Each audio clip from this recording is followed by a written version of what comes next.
as they're railing against it. Let's ask Democratic strategist Kristi Seltzer. We've got the Independent Women's Forum, Hadley Heath Manning, and the conservative millennial blogger, Allie Beth Stuckey. Now, Allie, not all, but among many, I almost hear like, go ahead, Mr. President, fire the guy, fire the guy. What do you make of it? Right. Exactly. Well, I think Whoopi is representing what a lot of people on the left and anti-Trumpers in general feel. They want this White House to be characterized by corruption and chaos. And I think they think that if he fires Mueller, that confirms all of their suspicions, as well as, in their minds, precipitates impeachment, which they've been vying for. So I guess to them, that's their version of fun. Kristi, I'm sure it is not your version of fun, but you almost get the impression, as I flip around and look at some of the other stations, which I have to do because that's the kind of guy I am, yep, that some want to see that happen just for the drama and, the end of Donald J. Trump. Not just for the drama. I think because there are many who would like to see what the conclusion of Mueller's investigation is going to be sooner rather than later. We've already seen 19 indictments, 5 guilty pleas, and 1 person who's gone to jail. We see this investigation getting closer and closer to Donald Trump, obviously with the raiding of Michael Cohen's offices by the FBI just this week. So the question is sort of what is going on? When are we finally going to get to so, Kristi, whether or not Donald Trump himself has committed a crime? You would not like to see the president fire him because you'd be robbed of that.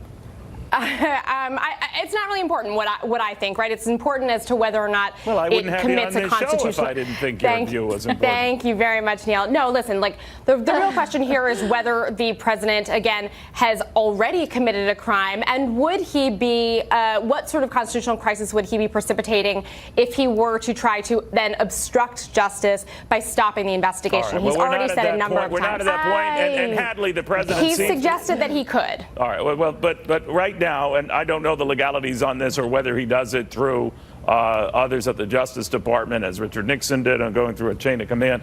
But Hadley, the question I had for you is, the president hadn't signaled anything. Obviously, people quickly interpreted that after the raid of his personal lawyer's offices and home, that it would be a sort of a capitulation event where the president said, all right, that's it, I'm done. This guy is done, and I'm done with this guy. But it never happened.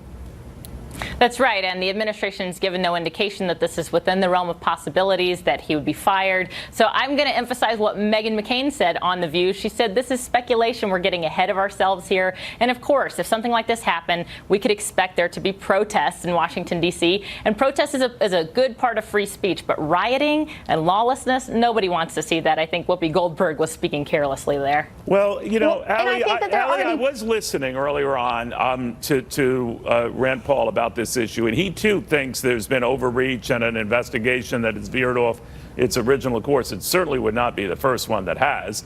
If you think about Ken Starr's, that started with land deals and real estate transactions and ended up with an intern in a blue dress. So there is history that this does go way beyond the intent. Mm-hmm. But he said it would be a mistake as well. Do you agree with that?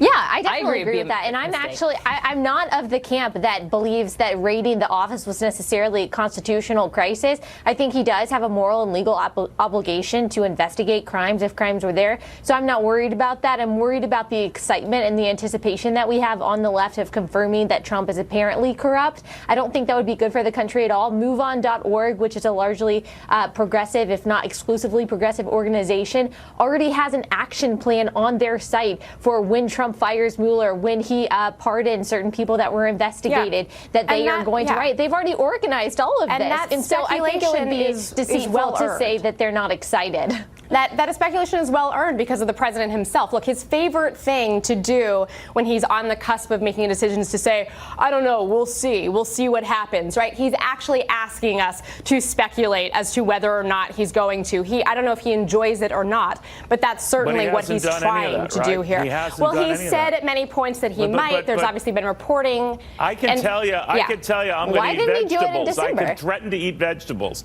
Most people are going to step back and say, oh, this is Neil saying he's going to because other people who have been in the White House have threatened to quit if he did it. That's what was reported that happened last July, I believe.